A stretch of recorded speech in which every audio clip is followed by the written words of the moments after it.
Welcome to the show, guys. Joseph Robert Camo, the fantasy football counselor. Got an exciting one here for you. We're talking about 5 wide receiver sleepers. I'm getting a lot of DMs, a lot of questions. Joe, you're not drafting a wide receiver early.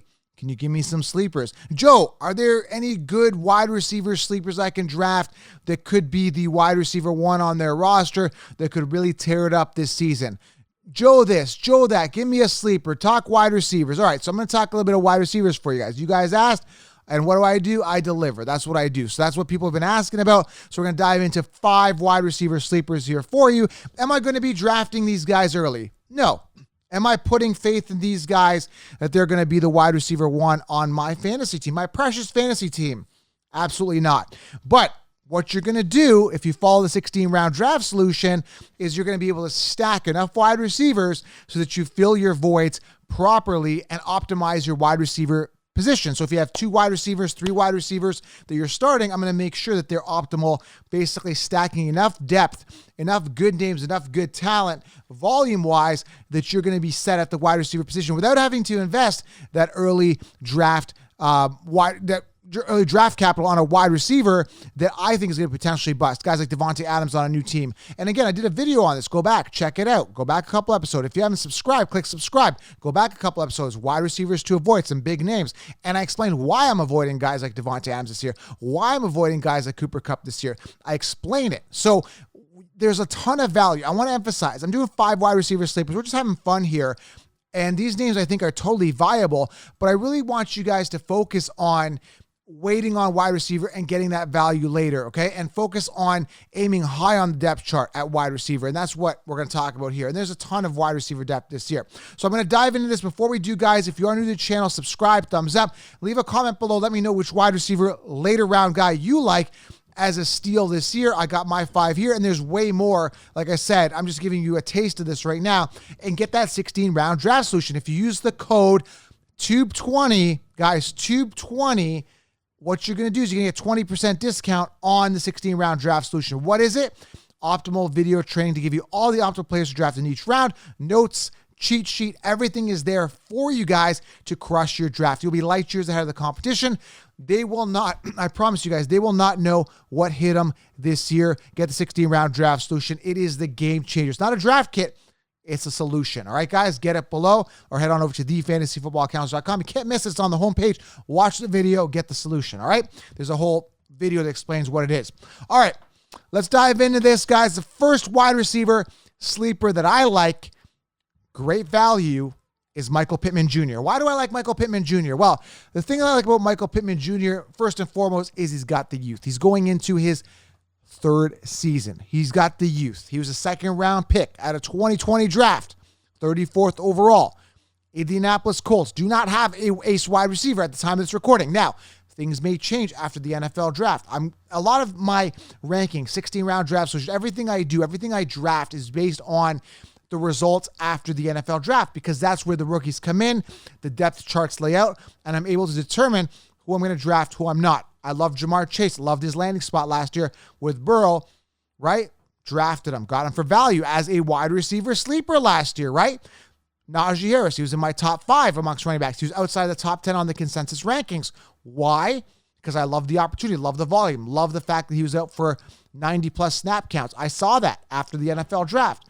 As of the time of recording, this is pre-NFL draft, but I still think Michael Pittman is going to be great value this year. Why? Youth, number 1. Number 2, last year had a decent season, didn't have a good quarterback, still managed to get 88 receptions on 129 targets, over 1,000 yards receiving in just his 2nd year. We had 1,082 receiving yards and 6 receiving touchdowns. Now he gets an upgrade at quarterback, Matt Ryan. Matt Ryan, guys, if you guys don't remember, is one of the best quarterbacks in the league. And you're saying, well, Joe, how is that even possible? He's not.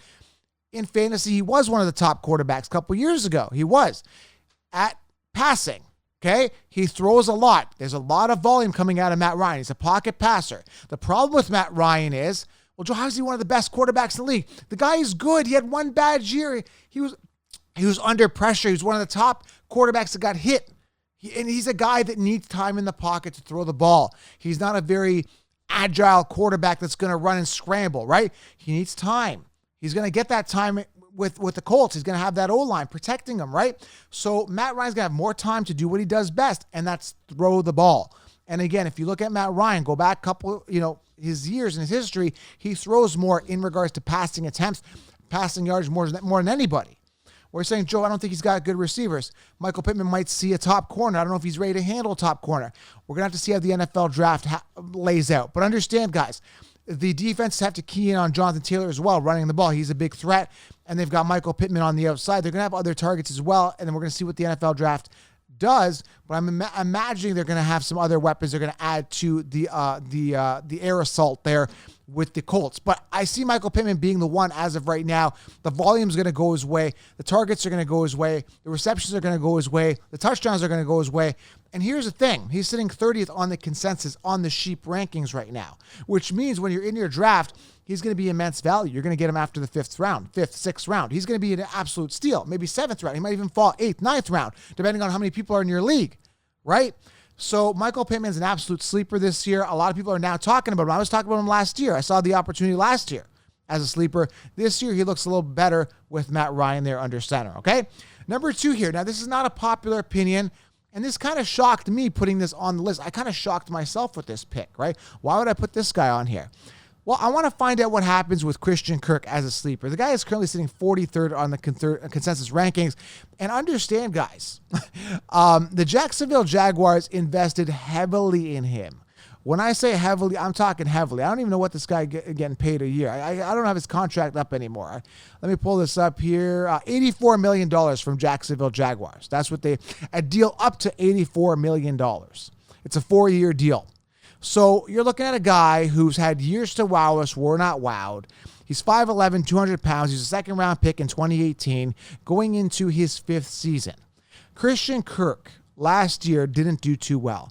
77 receptions, 103 targets, 982 yards, 5 touchdowns. I guess based on targets, that's not bad.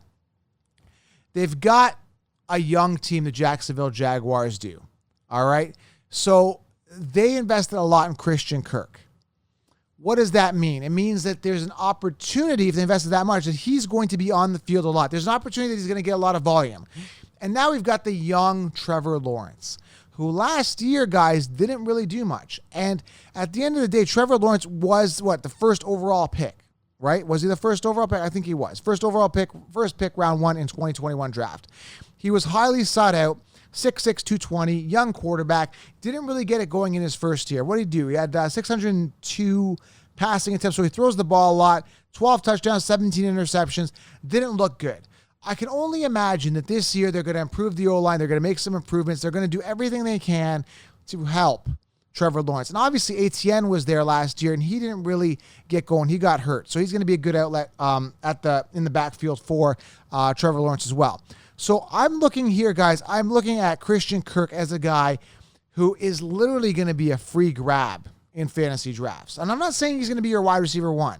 I'm saying you can get this guy as your wide receiver 4, right? Who theoretically could possibly be the wide receiver 1 on his team. Based on what he paid, there's obviously something the Jacksonville Jaguars are seeing in him. They obviously know that Trevor Lawrence needs help. He needs more time to throw the ball. They might need to improve that O-line. They're going to build around Lawrence. They're going to build around this offense. They're going to build around Christian Kirk now that they paid him this much. So am I excited about Kirk? Am I giddy about Christian Kirk? Am I yes, I have to have him on my roster? No. But as a sleeper, as a guy I can get super late, as a guy that could pop off, why not? And understand this guy's gotten a lot of hate, including from myself, because I think that was a huge waste of money. But he could prove the haters wrong, including myself. So if I'm a hater and he could prove me wrong, why not put a little bit of money on him? Why not, stash him on my roster? I mean, he just had under 1,000-yard receiving season last year, right? And he didn't get the volume that he deserved. 103 targets is really not much. So Christian Kirk is a guy that, hey, if he's there in the 8th, 9th, 10th round, and I need to load up my wide receivers and stack wide receivers to optimize my wide receiver position, making sure I have wide receiver 1s in all my roster spots, and I didn't invest early. Remember, I didn't invest early. I went robust RB. Why not Christian Kirk at the right average draft position? Something to think about. There's a sleeper for you. Third guy here, I absolutely love this guy. I think the sky's the limit with him if the volume's there, is Devontae Smith. Obviously, the volume wasn't there last year. 104 targets, 64 receptions, 5 touchdowns. But we're talking youth. The guy's going into his second year. He's currently sitting 27th amongst wide receivers.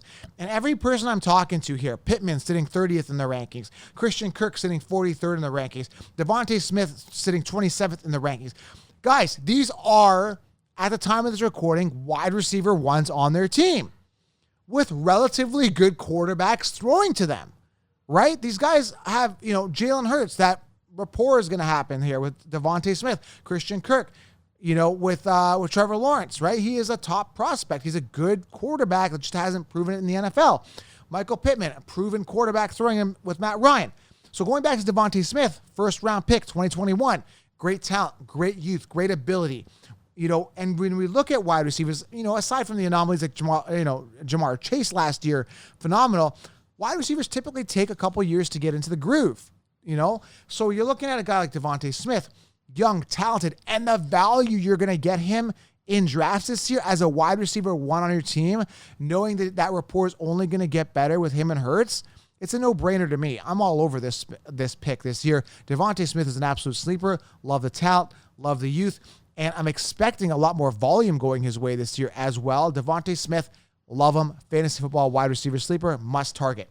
Next two guys, exciting as well. A little more question marks with these guys, but the next guy is Allen Lazard.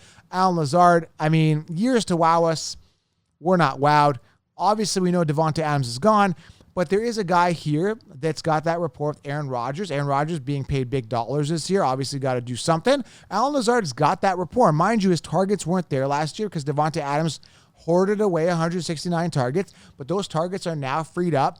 Obviously, we know the Packers are going to look at an ace wide receiver coming out of the draft, but if you are looking at a wide receiver one, possibly a wide receiver two on the Packers offense, you got to take a look and consider Allen Lazard, who is literally sitting 55th on the consensus rankings, which means he's going to be a steal. Again, years to wow, so we're not wowed. Last year, 40 receptions on 60 targets for 513 yards and 8 touchdowns. So we know that he's going to be a touchdown target and a vulture. And Adams is gone. And I want to emphasize this again. Devontae Adams is not on the Packers this year, guys. Frees up a lot of target. And Aaron Rodgers, if you know, is very picky with his receivers and likes guys that he's got that rapport with. And I think Allen Lazard could be a major factor this year. At the end of the day, he's still young, right? He's going into his 4th, 5th season. So he's young. He was drafted in 2018 draft. 6'5", 227, big guy. He's 26 years old. Still young. So when you look at Lazard, is he going to be my wide receiver one? No. Is he going to be my wide receiver two on my roster? No. Is he going to be my wide receiver three? Maybe my wide receiver 4 or 5, maybe my wide receiver 6 if he falls. A wide receiver 5, 6 on my roster who theoretically could be a wide receiver one on his team with a great quarterback throwing to him. I'm all over this. This is a sleeper, guys. Davante Adams, again, before I end this discussion about Allen Lazard, Davante Adams is not on the team anymore. That's 169 freed up targets. Think about it, all right? Allen Lazard, big-time sleeper. And the last guy here, I'm a big Russell Wilson fan. I know he had a bit of a down year last year, but it's going to be between Courtland Sutton and Jerry Jeudy. I like Jerry Jeudy a little bit more. He reminds me more of a Tyler Lockett, whereas Sutton reminds me more of a big-bodied wide receiver in DK Metcalf, and we know Russell Wilson likes his Lockets. Jerry Jeudy, young, never really got it going. But this guy is ultra-elite talent, okay?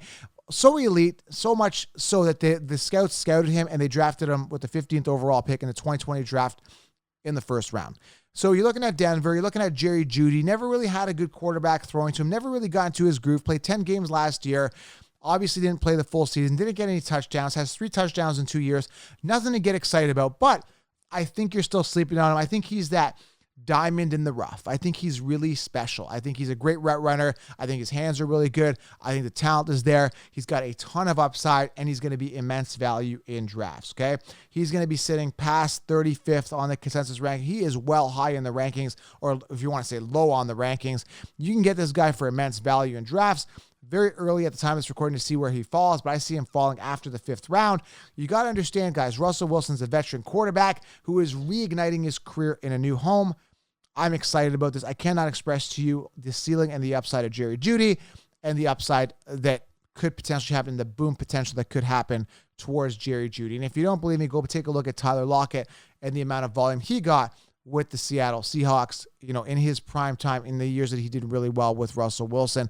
And you're going to see that Russell Wilson is a guy that can produce top fantasy wide receivers. Tyler Lockett last year particularly had 107 targets, 73 receptions, and 8 touchdowns receiving. Now, I don't think Russell Wilson played the entire season. Russell Wilson had a bit of a down year last year, but I could tell he played 14 games, but I could tell he was kind of not feeling, the same with Seattle, and he needed that change. Sometimes you need that change to get out of that comfort zone so you could do better somewhere else. Russell Wilson, Jerry Jeudy, look to hear that name a lot if Jerry Jeudy stays healthy, and I definitely see Courtland Sutton being an amazing factor as well. So out of those two, again, I'm still torn. I got to see what happens after the NFL draft. Got to feel it out. Got to see how the training goes. I think Jeudy, based on volume and PPR numbers, it's going to lean a little more towards Jeudy, but we're going to have to see how that goes. All right, guys, that's it. Those are some 5 wide receiver sleepers for you. Make sure you guys take some notes, leave it below. Let me know who you guys think is a sleeper for you and get that 16-round draft. If this is making sense to you guys, it's outside the box thinking. We don't just go off rankings. If you draft off rankings, you're going to lose. If you want that optimal roster to be light years ahead of the competition, light years ahead of them, get the 16-round draft solution. All right, guys, subscribe. I'm out. We'll talk soon.